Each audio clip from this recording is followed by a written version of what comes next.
What are some truths that no one likes to admit? Life really doesn't give a poop about you, and anything terrible could happen on any random day. No matter how good of a person you are, you can do everything right. Be a great brother, friend, lover, writer and coworker.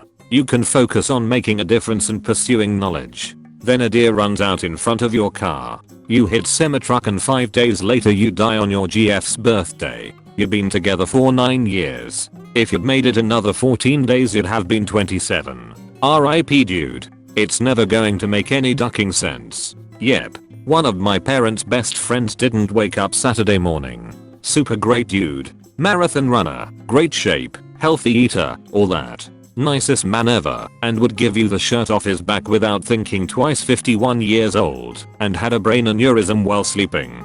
Boom. Just like that it's over. I still think everyone should strive to be the best person they can be. Be a great brother, friend, lover, writer and coworker like you said. That doesn't change. But don't live life expecting that being a great person is going to give you an advantage on others. Life is still a game and sometimes you get dealt a piece of poop hand.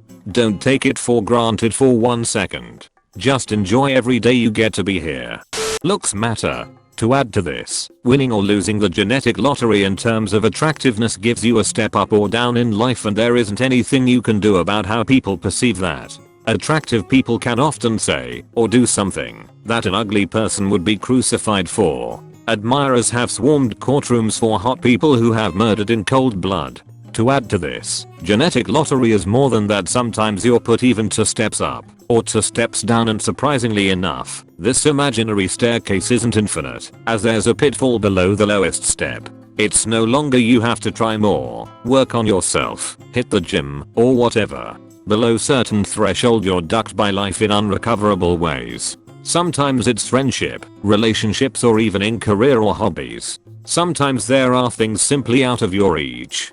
For example, ever since I was a kid I had problems with my middle and inner ear, and if I lean my head upside down, I get dizzy and disoriented. Therefore I can never be a pilot. Not that it bothers me too much, but sometimes you have to accept these facts.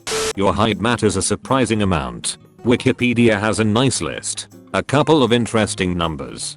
Being 1 inch taller gave you an extra $860 a year in 1996. I couldn't find any more current data. Several studies have found that increased height correlates with increased intelligence. 90% of CEOs are above the average height, 58% are 6 feet 0 inches or taller, 3% of CEOs are less than 5 feet 7 inches.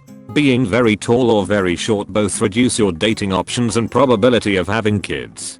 Sometimes trying your best isn't good enough. Edit. Thank you all for the different insights. I'm sorry if this sounded negative or like I didn't put in effort because I thought it didn't matter. I didn't mean to sound like that. This statement is to remind myself that I have to move on from things that are beyond my control and that I shouldn't beat myself up too hard from my failures. As /you/wisdomlist and /you/alatoric have mentioned, it is possible to do your best, make no mistakes, and still lose. This is something I've been trying to internalize, but it's not easy for me to accept. This isn't hard to admit for me, it's actually how I was raised. Trying my best was a source of comfort.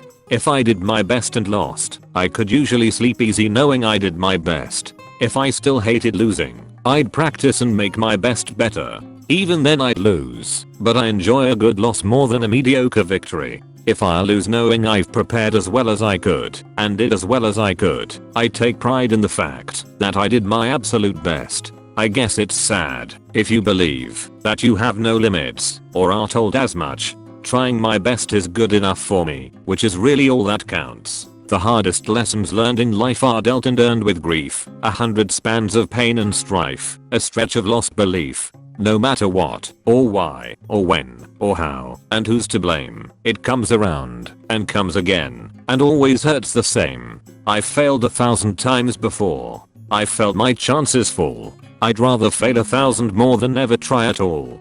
My dad always used to tell me, no matter how good you are at something, there's always gonna be someone better than you. Ha. My dad told me the same thing. Only better.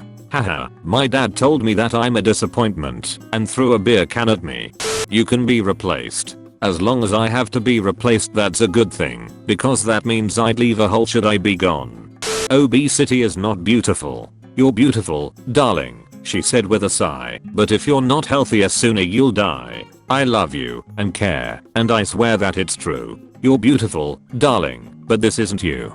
We are not as good of a person as we think we are. Some of us think we are kind of bad people though. Not evil exactly, just kind of lazy and pointless and selfish.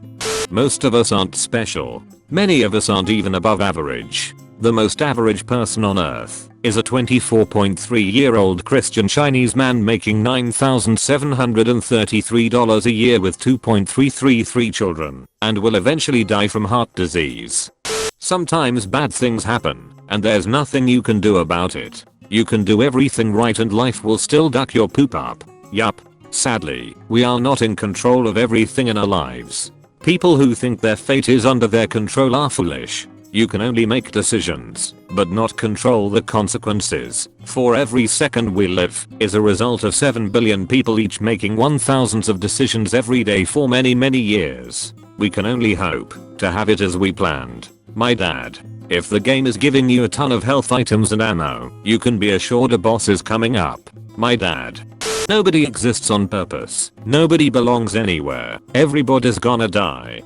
Most times, your religion has been determined by the place you're born in, and then it's just passed down to you, since most people just get their parents' religion, so it has nothing to do with truth. And every one of them is so sure they know the truth and everyone else is dumb. But if someone points it out to them, suddenly you're edgy. It's all about approach. Saying most times, your religion has been determined by the place you're born in, and then it's just passed down to you is an observation that contributes to a conversation. Saying all religions are lies is accusatory and rings of a college freshman who recently moved away from his Southern Baptist's parents. People are born attractive and or into wealthy families, and will have a substantially easier than average life for no other reason than winning what's essentially a genetic lottery. As my mom used to say, you fell through the right pair of legs. You are going to die, and there is nothing you can do to stop it. Can't wait. Guilty and corrupt people get away with it all the time. They're often the most successful people of all. Every fashion style isn't for everybody. Used to have long hair and then got a fade because it was the fashion for preteen boys. My head looked like a watermelon. Are you in a crowded place? Look around you. Are you alone?